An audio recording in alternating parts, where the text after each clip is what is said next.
El sexenio de Claudia Sheinbaum es el más intenso de la historia de México, por lo menos en su arranque. Ahora sí que, como dijo Noroña hace 6 años, qué largo se les ha hecho el sexenio de Claudia Sheinbaum en este caso. Y eso que acaba de empezar no tiene ni un mes, pero la cantidad de cosas que suceden, la cantidad de noticias importantes que hay todos los días es tan asombrosa como la falta de información de los mexicanos al respecto. Es por eso que en este video los voy a informar de lo más importante de lo acontecido en la última semana. El 18 de octubre, la Unidad de Inteligencia Financiera reveló que entre 2009 y 2018, la Policía Federal, el CISEN y la ODAPRIS otorgaron 30 contratos a empresas ligadas a García Luna por la astronómica cantidad de 727 millones de dólares. Repito, la Policía Federal, el CISEN y la ODAPRIS otorgaron 30 contratos a empresas ligadas a García Luna por 727 millones de dólares. Y todavía hay personas que tienen el cinismo de decir que no existen pruebas para condenar a García Luna a tantos años de cárcel. Ese mismo día aconteció que una jueza emitió un amparo, según ella, para obligar, según ella, a la presidenta Claudia Sheinbaum a bajar del diario oficial de la Federación la reforma judicial promulgada por AMLO antes de irse. Es muy gracioso que una jueza no tenga conocimiento elemental de la Constitución Política de los Estados Unidos Mexicanos. Observen la siguiente aportación de Juan Becerra Acosta. Ley de amparo reglamentaria de los artículos 103 y 107 de la Constitución Política de los Estados Unidos Mexicanos. Capítulo 7. Improcedencia. Artículo 61. El juicio de amparo es improcedente para varias cosas, pero en primer lugar, y más importante que todas, contradicciones o reformas a la Constitución Política de los Estados Unidos Mexicanos. Pero lo que sucede aquí es que la jueza sabe, no creo que sea tan ignorante, sabe que no va a suceder nada, porque pues, se ignoró, ya pasaron muchos días. Claudia Sheinbaum no acató ese amparo porque no tiene sustento legal y no sucedió nada, ¿no? Sigue ahí tan campante gobernando. Pero lo que sucede es que ellos le tiran a ganar la narrativa, es lo que intentan por lo menos, es decir, tratan de lucrar con la ignorancia de las personas que desconocen la constitución política de los Estados Unidos mexicanos para ir construyendo y alimentando la narrativa de que vivimos en una democracia donde la presidenta se pasa por el arco del triunfo de la constitución. Incluso Xóchitl Gálvez salió a hacer un video diciendo que Claudia Sheinbaum no estaba acatando las órdenes de una jueza, órdenes que no tienen sustento constitucional, órdenes ilegales, órdenes que reflejan una de dos cosas, o la ignorancia de dicha jueza de la Constitución Política de los Estados Unidos Mexicanos, o la perversidad de saber la Constitución y saber que eso es ilegal, pero saber también que existen muchas personas ignorantes que van a ir alimentando su odio hacia el gobierno y la narrativa, según ellos, de que vivimos en una dictadura porque la presidenta es la primera que incumple las órdenes de los jueces. Lo que no saben es que la narrativa está perdida desde hace muchísimo tiempo, puesto que las únicas personas que les creen son esas que conforman la minoría que votó por Xóchitl Gálvez, que resultan ser irrelevantes en términos democráticos porque a pesar de ellos se ganaron las 2/3 partes de ambas cámaras, ¿no?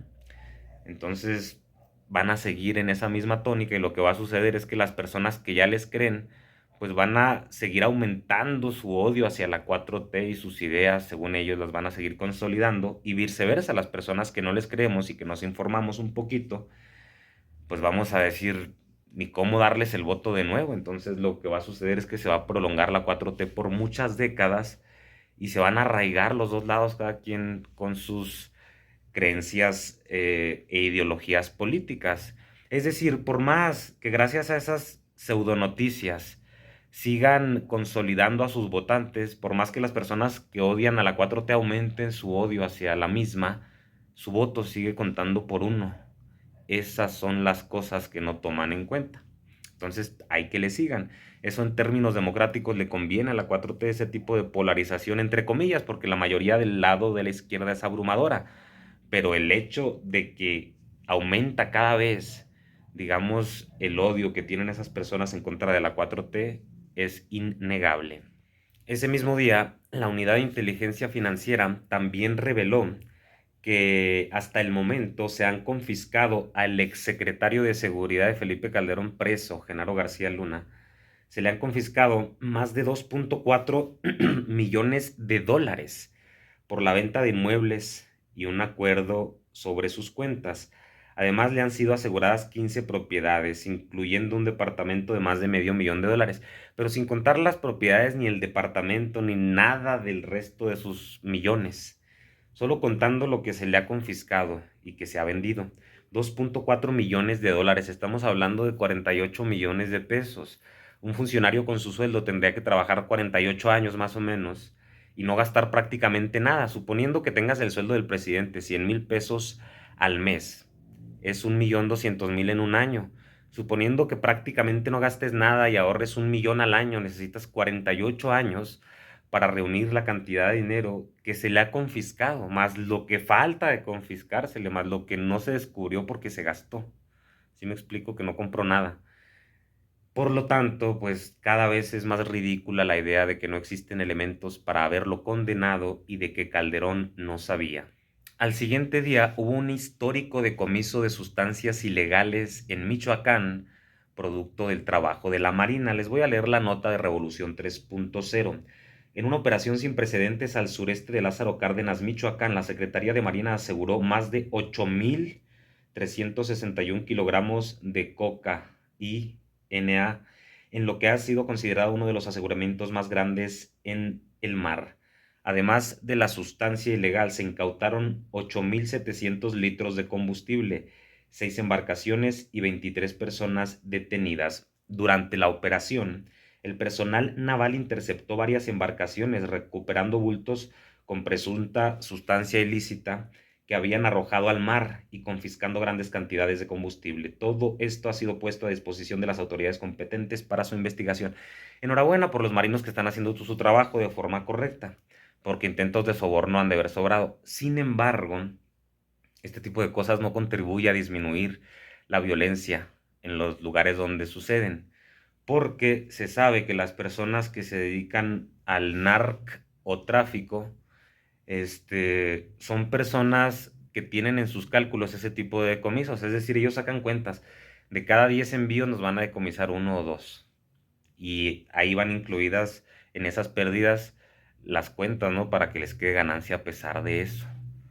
Por lo tanto, yo insisto en que la única salida, y debemos empezar a hablar de eso cada vez con más frecuencia porque argumentos los hay de sobra, es la legalización de ese tipo de sustancias ilícitas, que no digo su nombre para evitar censura, pero pues que todos sabemos de qué se trata.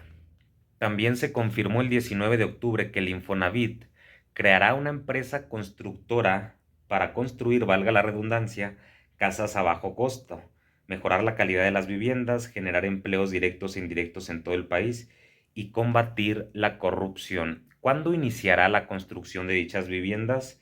En 2025, si el Congreso de la Unión aprueba la reforma enviada por el expresidente AMLO, que propone dar facultades al Infonavit para construir viviendas.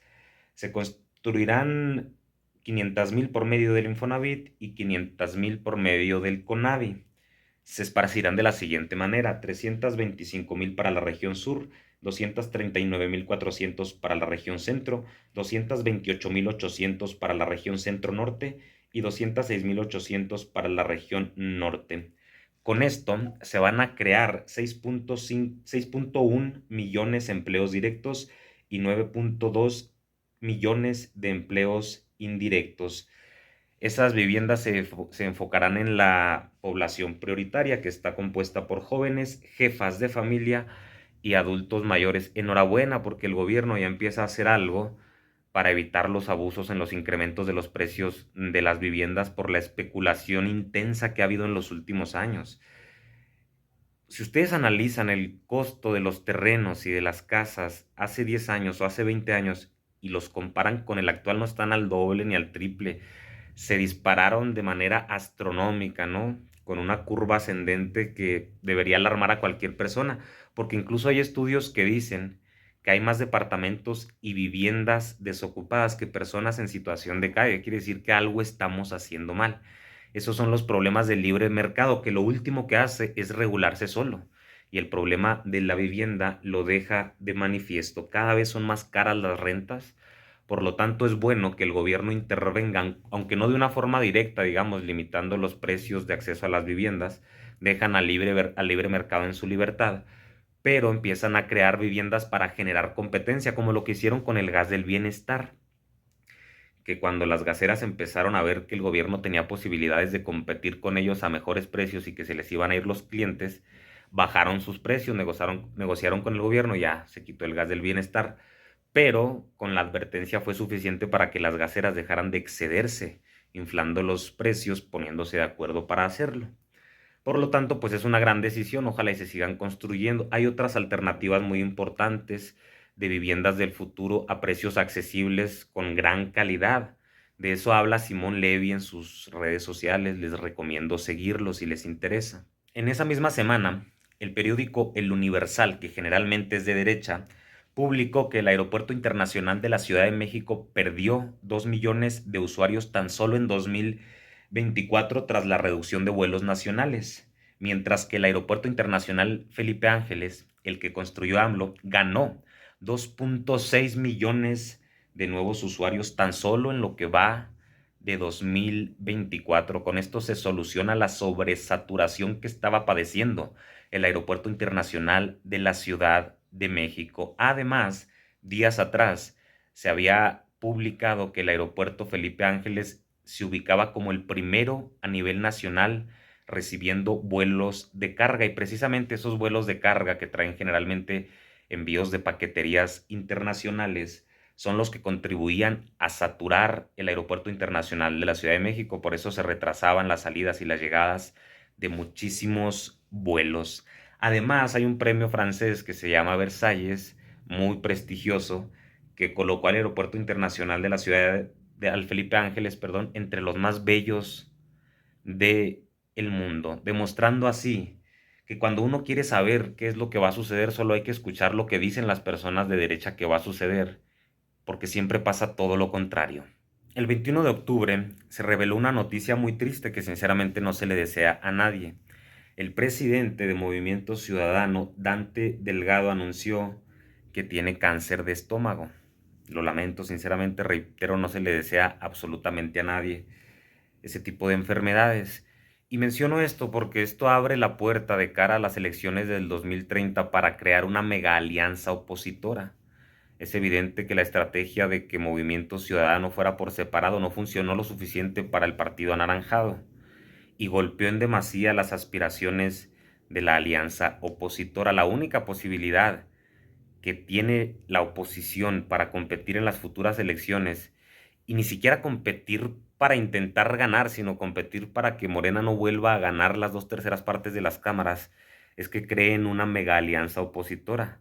Y el culpable de que eso no lo pudiera llegar a concretar Claudio X González, que es el operador de los Yankees en México, fue precisamente Dante Delgado, que es el amo y señor, el presidente, el dueño, el creador, el único, el omnipotente, el monarca del Movimiento Ciudadano, en el que lo último que hay es democracia. Él tiene décadas siendo el líder y tiene tanto poder que con el hecho de que él decida no unirse a las propuestas de Claudio X González ni a las de los Yankees es suficiente. Pero ante la ausencia de Dante Delgado, que reitero lo lamento porque pues es mediante una enfermedad tristísima que no se le desea a nadie, pues supongo que la derecha mexicana va a aprovechar para crear esa mega alianza opositora, y lo que podrá alcanzar a negociar Movimiento Ciudadano con con los golpeados que están el PAN y el PRI va a ser que el candidato lo pongan ellos, ¿no? Entonces, desde aquí mi pronóstico es ese para las próximas elecciones.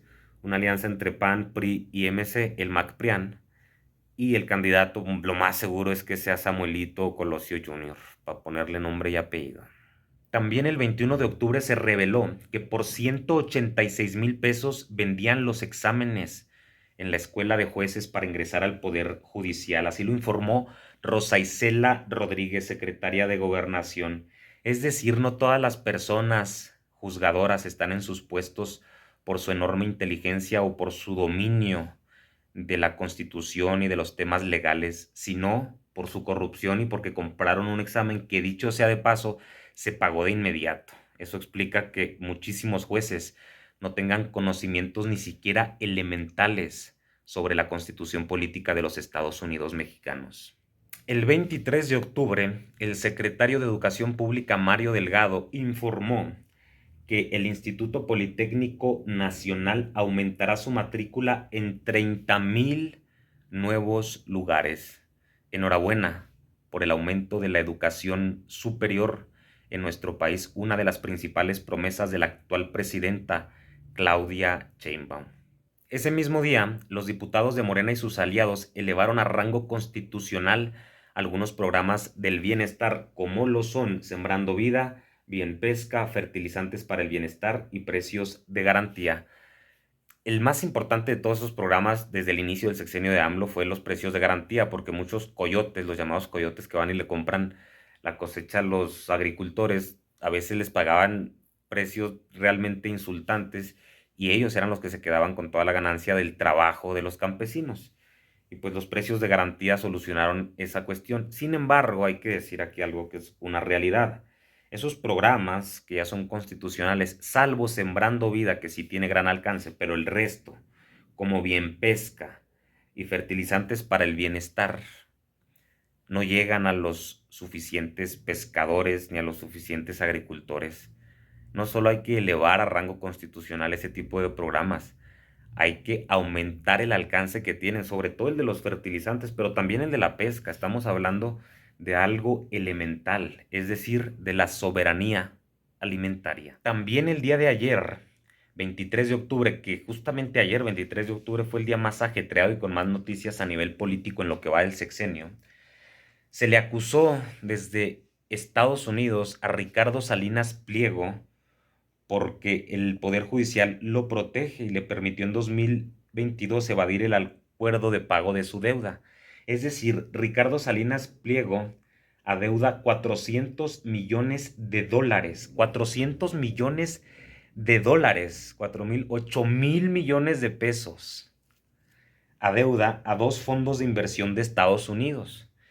Dos fondos de inversión que habían llegado a un acuerdo en 2022 para que les pagara.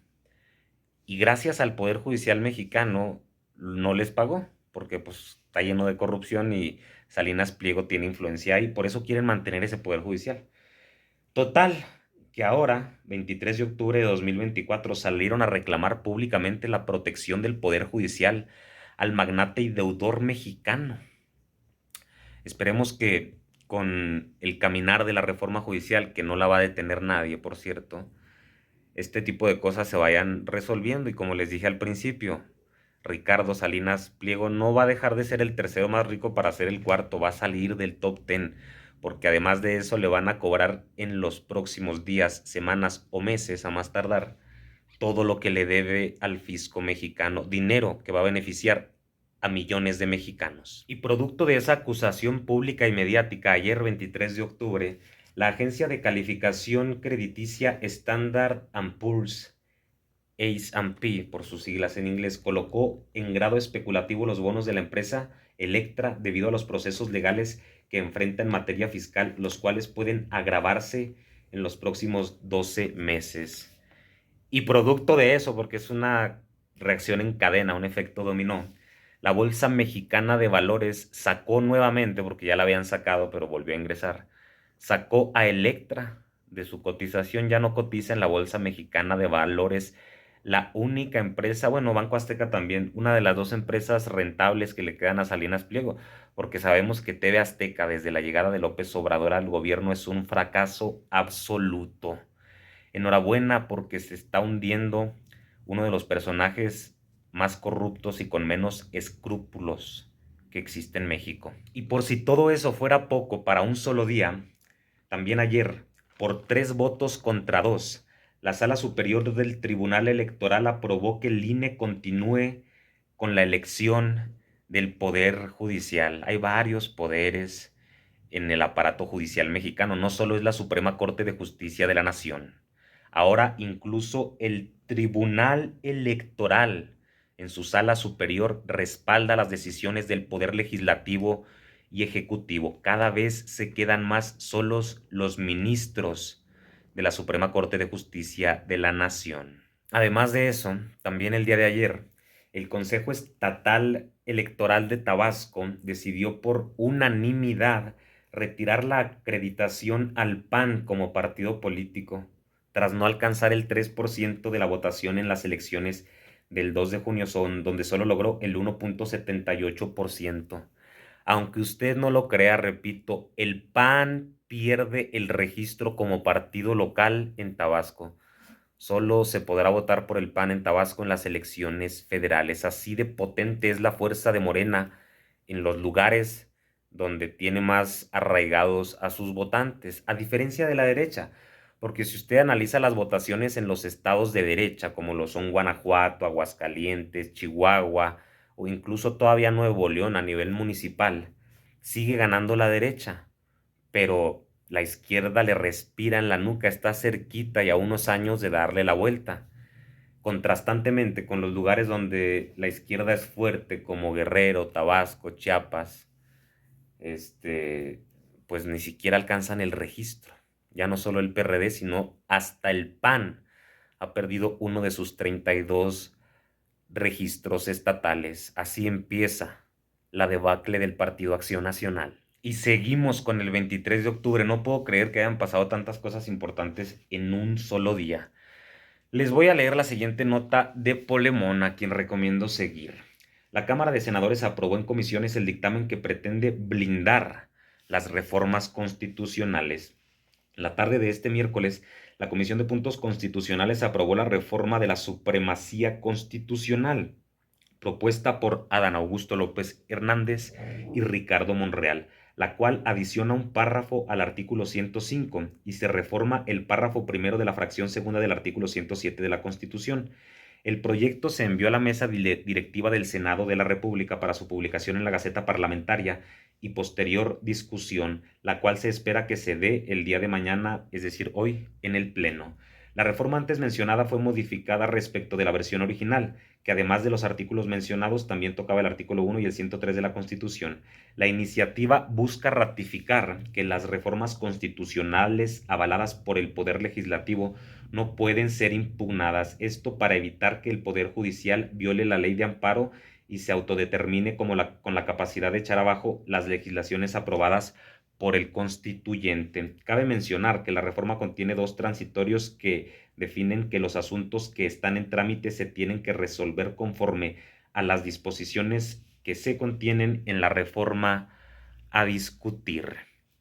¿Por qué sucede esto? Porque las reformas van a seguir pasando con una aplanadora y la derecha va a seguir sacando amparos ilegales y van a seguir metiendo piedras irrelevantes en el camino que no van a servir para detener absolutamente nada, porque no las hacen con ese objetivo. Van a servir para seguir arraigando la mentira y la visión ilusoria de una dictadura en los seguidores y votantes de la derecha. Ese es su objetivo, seguir alimentando dicha narrativa que, como ya dije previamente, está ganada por completo por la izquierda. Por lo tanto, qué bueno que hayan hecho esa propuesta para que cada vez se queden con menos elementos legales para intentar frenar la evolución y el avance de la cuarta transformación y por lo tanto de nuestra nación. También el día de ayer, 23 de octubre, el Consejo de la Judicatura Federal ordenó poner fin al paro en todos los tribunales y juzgados. Se acordó que los trabajadores del Poder Judicial regresarán a sus labores y se impondrán descuentos salariales, donde más les duele, a los que no se presenten a partir de hoy, 24 de octubre. Qué bueno, ¿eh? Porque cuando los profesores faltan un día a dar clases para irse a la huelga, les descuentan generalmente el salario. Lo mismo sucede con médicos que tienen sueldos raquíticos, aunque han mejorado últimamente, no son suficientes todavía. Y los que tienen sueldos millonarios pueden irse a manifestar sin ningún problema, nomás porque según ellos controlan la ley, valga la redundancia. Entonces, enhorabuena porque ya les van a empezar a descontar, lo cual va a generar que muchos regresen a laborar, puesto que muchos saben que son los últimos sueldos que están por recibir. Gran día el 23 de octubre para estar vivos, por fin empezó por completo, digamos, el juego de vencidas a nivel legal. Es decir, ya se cansó la 4T de estar nada más viendo y recibiendo ataques uno tras de otro, ¿no? Intentos de artimañas legales. ¿Quieren jugar a las vencidas? Vámosle entrándole. Entonces, pues qué bueno, ¿no? Que sucede.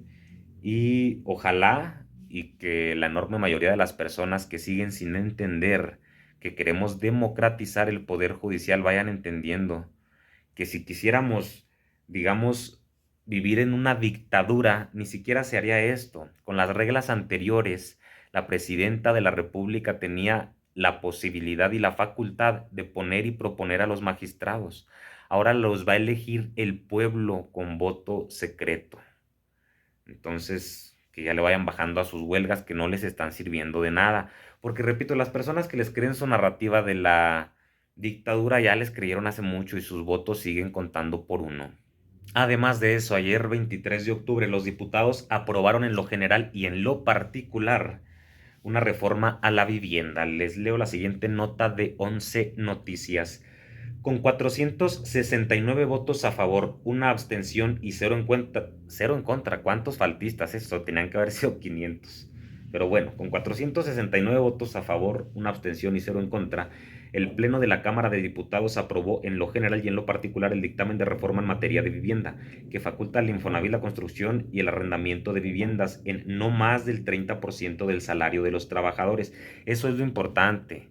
Tanto la renta como la adquisición no debe rebasar el 30% del salario de los trabajadores y en un tiempo posterior pueden ser compradas tomando en cuenta los años de renta pagados. Eso es maravilloso, que tú estás pagando renta, pero si sigues con tus créditos al corriente y con tus pagos de forma correcta, esos meses que pagues de renta te van a servir como abono en un futuro. Entonces, no es dinero tirado a la basura como generalmente se perciben las personas que pagamos renta, sino es una inversión a futuro. Qué bueno que por fin las autoridades en México se preocupen por algo tan importante como la vivienda. En penúltimo lugar, pero no menos importante, sino todo lo contrario, dejé para el último las dos noticias que me parecen más importantes. Ricardo Mejía Verdeja, diputado del Partido del Trabajo, anunció que su grupo parlamentario presentó una solicitud de juicio político contra 8 ministros de la Suprema Corte de Justicia de la Nación, incluida Norma Piña, presidenta de la Corte. Esta no incluye a las ministras afines a la 4T, Lenia Batres, Yasmín Esquivel y Loreta Ortiz. El petista acusó a los ministros de desacato y de liderar una guerra jurídica contra la reforma judicial impulsada por el actual gobierno. Entre comillas, lo que dijo el diputado petista. Esta demanda va contra los 8 ministros y ministras que están en desacato y en rebeldía y que son las cabezas visibles de toda esta guerra jurídica que enfrenta el Poder Ejecutivo y Poder Legislativo y en general a los mexicanos, señaló. ¿Contra quiénes va el juicio político? La propuesta de juicio político. Alfredo Gutiérrez Ortiz Mena, Juan Luis González, Luis María Aguilar, Jorge María Pardo, Margarita Ríos Fajat, Javier Lainez, Alberto Pérez y Norma Lucía Piña Hernández. Y vuelvo a citar textualmente. Consideramos que caen en los extremos que se prevén para un juicio político, toda vez que no han observado los principios de legalidad, lealtad, imparcialidad y eficiencia. Han hecho un ataque a las instituciones democráticas del país, al constitucionalismo mexicano y a la forma de gobierno representativo, reclamó Mejía Verdeja. Primero que nada, hay que aclarar que esto tan solo es una solicitud de juicio político. No está el juicio político aprobado, pero ya está la solicitud. Como les dije en una de las noticias anteriores, ya están jugando a las vencidas de los dos lados. Vamos a ver quién tiene más poder político. Vamos a ver hasta dónde llegan esas pseudointerpretaciones de las leyes que según ellos están haciendo. Y pues para que vean que no es una promesa eso del juicio político, elementos para enjuiciarlos políticamente hay de sobras. Si la 4T se ha abstenido de ejecutar ese juicio político, si aún no se aprueba la solicitud para hacerlo, es porque no queremos darles alimento para la narrativa de que vivimos en una dictadura. ¿Qué necesidad?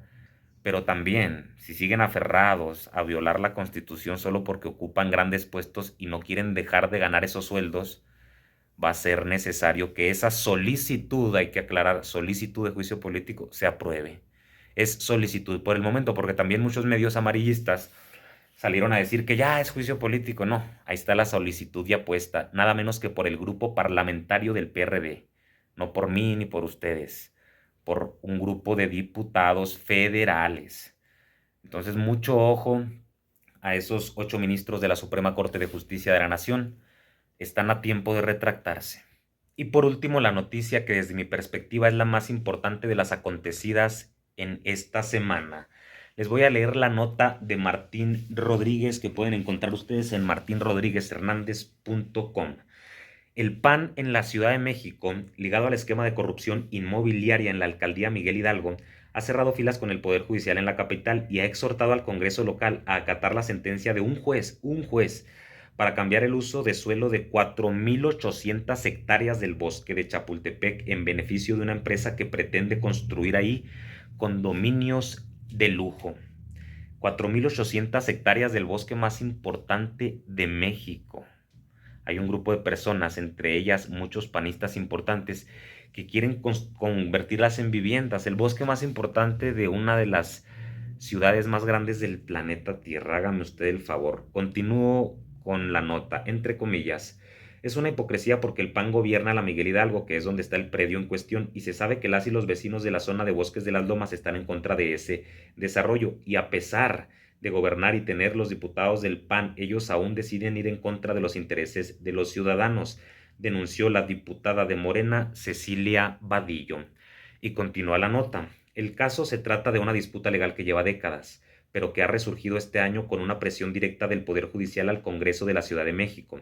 La inmobiliaria Trepi, respaldada por varios fallos entre 2017 a 2020 de Juan Pablo Gómez Fierro, quien era entonces juez de distrito, cargo que ostentó hasta enero de 2024 para convertirse en magistrado, posición a la que renunció la semana pasada, busca a ese personaje que entreguen esta zona para que se edifique vivienda de lujo.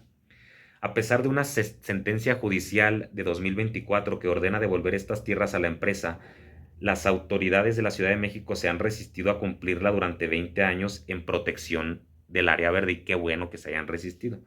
La propia presidenta Claudia Sheinbaum Pardo recordó este martes que le tocó atender el caso primero como secretaria de Medio Ambiente y posteriormente como jefa de gobierno, por lo cual aseguró que se protegerá este pulmón de la capital. Enhorabuena por Claudia Sheinbaum. Entre comillas la nota. El bosque de Chapultepec lo vamos a defender como todas las áreas naturales protegidas, dijo. No va a haber cambio de uso de suelo de zonas naturales y particularmente áreas naturales protegidas a otros usos, y menos de desarrollo urbano. Al revés, vamos a proteger y a seguir ampliando las áreas naturales protegidas, dijo la presidenta. No obstante, el PAN en la capital se posicionó este martes en favor de entregar parte del bosque a un particular. De hecho, es la única fuerza política en la capital que ha sostenido que votará en el Congreso de la Ciudad de México a favor de entregar el pulmón de la capital a una inmobiliaria. Mediante una solicitud de cumplimiento, el grupo parlamentario del PAN pidió a la presidenta de la mesa directiva del Congreso capitalino, la diputada Marta Soledad, que se le dé trámite a la resolución del juez cuarto de distrito en materia administrativa que ordena entregar las más de 4.000 hectáreas del bosque a una inmobiliaria. Y luego la nota entre comillas. Solamente el PAN, Movimiento Ciudadano, es decir, el PAN anaranjado, eso lo agrego yo, no la entre comillas, y el PRI salieron a decir que respaldaban la decisión de no votar a favor esa sentencia, denunció la diputada Cecilia Vadillo. No podemos permitir que se abra esta posibilidad. El bosque es un tesoro de todos los chilangos y es nuestro deber protegerlo. No podemos permitir que se siente el precedente que favorece el negocio de unos cuantos, que favorece los departamentos de lujo en contra de un área natural protegida que ya era de la ciudad, dijo. Este día, en el Congreso de la capital, el coordinador del PAN, Andrés Ataide, se limitó a decir que su decisión se debe a la mala defensa jurídica del gobierno capitalino. Es decir, el bosque les interesa un bledo, les importan los billetes. Total, enhorabuena por los personajes de la 4T que defienden algo tan elemental como el bosque de Chapultepec, y enhoramala por los políticos del PAN que no se cansan de hundirse, están en el fondo y siguen cavando. Estas han sido las noticias más importantes tan solo de la última semana, así de ajetreado e intenso ha estado el inicio del sexenio de la presidenta Claudia Sheinbaum. En caso de que quieran que siga haciendo estos resúmenes semanales, que igual ya después los puedo hacer en vivo para contestarles algunas preguntas e interactuar con ustedes, coméntenlo aquí abajo. Les agradezco mucho por su tiempo, que tengan un excelente día y hasta la próxima.